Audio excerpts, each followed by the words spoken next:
What's going on YouTube? My name is Mr. Crippled, and today I'm going to bring you my top 5 assassins that I want to see in Smite 2. Now before we get into the video, don't forget to like, comment, and subscribe, and if you have to keep up with any future content, I will be leaving a link to my Twitch and my Discord in the description below.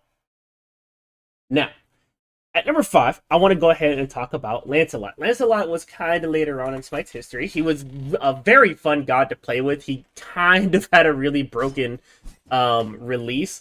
But basically, he's like the male version of Owilix. He has his own mount that he can use to ride around, but unlike Owilix, he has multiple abilities that he can use from there. He also gets damage reduction, movement speed. He has a really cool ult, some really cool CC abilities, a nice dash attack, and he had a little bit of a skill curve. The character was really fun. I really enjoyed playing him, and he was one of my favorite characters to bring into not only jungle, but solo as well. And I think he would be a welcome addition to Smite 2. What I think they could do with him is possibly make it to where he has... Actually, you know, I don't think he really needs any other changes. I think he's perfect the way he is. If you bring him into Smite 2, I think they should just leave him the way he is. Maybe give him a little bit more damage scaling. I remember when the game... around the end of Smite 1's lifetime, he started to kind of lose his damage quite a bit. He doesn't hit as hard, so he's not as scary as he used to be, but he's still definitely a lot of fun. I think an aspect that they could possibly give to him is basically just changing his pass it up layer. Instead of gaining the movement speed or the basic attack damage reductions, he just gets a flat amount of protections, and the more assists he gets, the more damage resistance he gets. Kind of like leaning more into this damage reduction. I don't know exactly how they would change it, but something like that kind of just make him more focused on being a tank, or like maybe even forcing like a 1v1 or something like that. So let's go ahead and move on to number 4.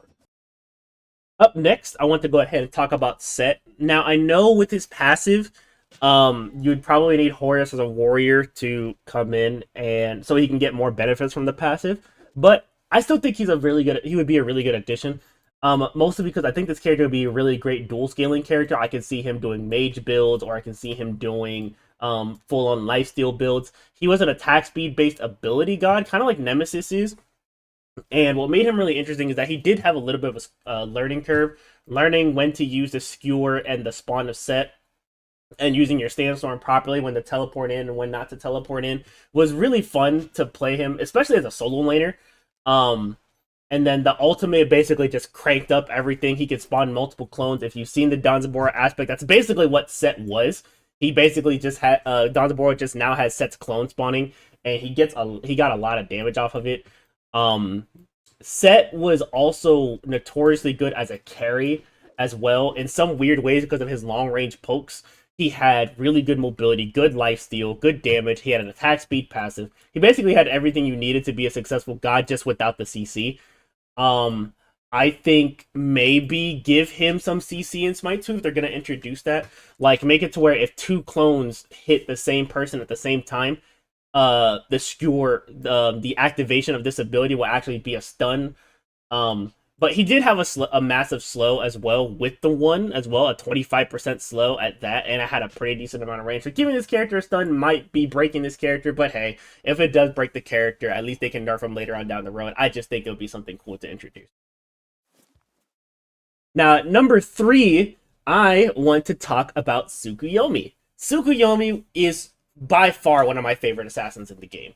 He didn't need Blink because he had so many ways to catch up to you. He had multiple slows, long range slows. He had a stun. He had an ultimate that teleported you directly to him. He has probably one of my favorite designs in this game as well. And he played every game properly. He could play the poking game properly. He could play the CC and pressure game. He had really, really good pokes and lockdown. He had a little bit of sustainability as well, with a minor amount of attack speed and cleave autos. And he had bonuses to his abilities that he got depending on the ability that he used. For example, the one, after he casts his one, he hits somebody, his next basic attack became a ranged attack, and it steals movement speed, which slows. The 3, his next basic attack did bonus damage.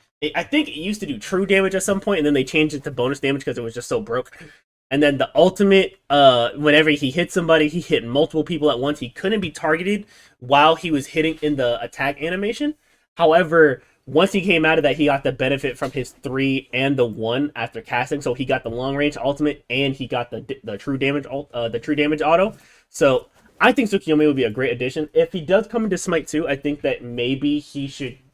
I don't know if he should be another one of those characters that has dual scalings. I think he's perfectly fine with the physical scaling character, especially since now in the recent OB12 patch, they actually buffed a lot of physical strength cards. That's going to be coming in on Monday. But I do think that Tsukuyomi is going to be a welcome addition that a lot of people have been asking for. And we need some of the gods that Smite 1 had introduced around the end of the life cycle. Yeah, I like characters like Hunbots. Yeah, I like Mercury. Yeah, I like Scylla. Yeah, I like Ganesha. But some of these guys that we got at the end of Smite 1's life cycle deserves to have a chance to be in the game before some of the older gods, especially since, you know, we got used to them, then all of a sudden Smite 2 drops and now we can't play them anymore unless you go all the way back to Smite 1. So I think a god like this would be an excellent person to prioritize for the next couple of gods. At number 2, going completely against what I just said, I want Mercury. This is my jungler. I have loved Mercury forever. He is probably the poster boy for crit out the jungle. He's one of the fastest gods in the game. He hits hard. He's kind of a difficult god to play, but extremely satisfying once you get used to him. He had he didn't have you couldn't slow him.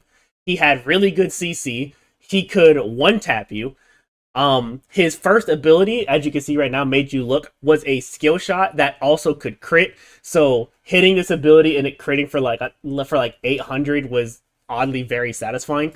And then this ultimate could get you all the way from probably like Phoenix all the way up to all the way up to like the middle of T1.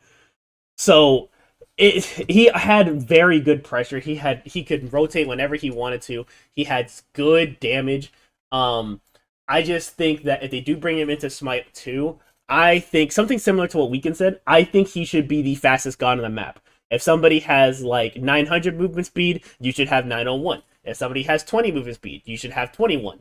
You know, something along those lines where he's always constantly the fastest person on the map. I think that would be really cool too. And then finally, at my number 1 spot, as a solo boy, I want Ravana back. I think this character would be absolutely amazing out of solo. Even especially at the jungle, he has CC that also was lifesteal. He had a move that made him CC immune and did damage, and he had a slow. He basically had everything you needed, and then whenever he hit you, he gained a health shield, which would be really interesting. I think the only thing they really need to do with him in Smite 2 is basically just change him back to a warrior. Give him warrior stats again. Before he became an assassin and became really strong, he was a warrior with like really good base stats, and he was hard to kill, but he didn't really do any damage. And then when he switched him over to an assassin, he obviously did a lot more damage at the cost of his survivability, which in turn kind of made him better. I think in Smite 2, it would be okay for him to become a warrior again and then just buff his base stats. Maybe give him dual scaling, kind of like Chalk, to where his heal scales off of his maximum intelligence.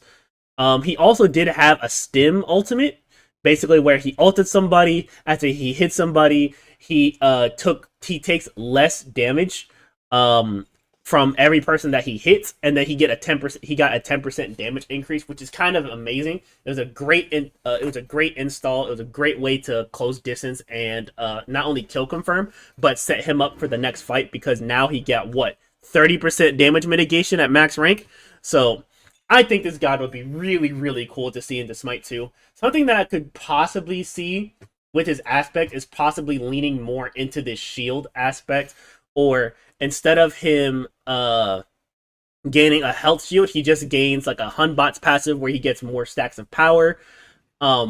But something similar along those lines. I'll probably think of something more geared towards Ravana as far as an aspect goes. But this is my little top 5 list of assassins that I want in Smite 2. Let me know what you guys think and who you're waiting for Smite, and I'll catch y'all later.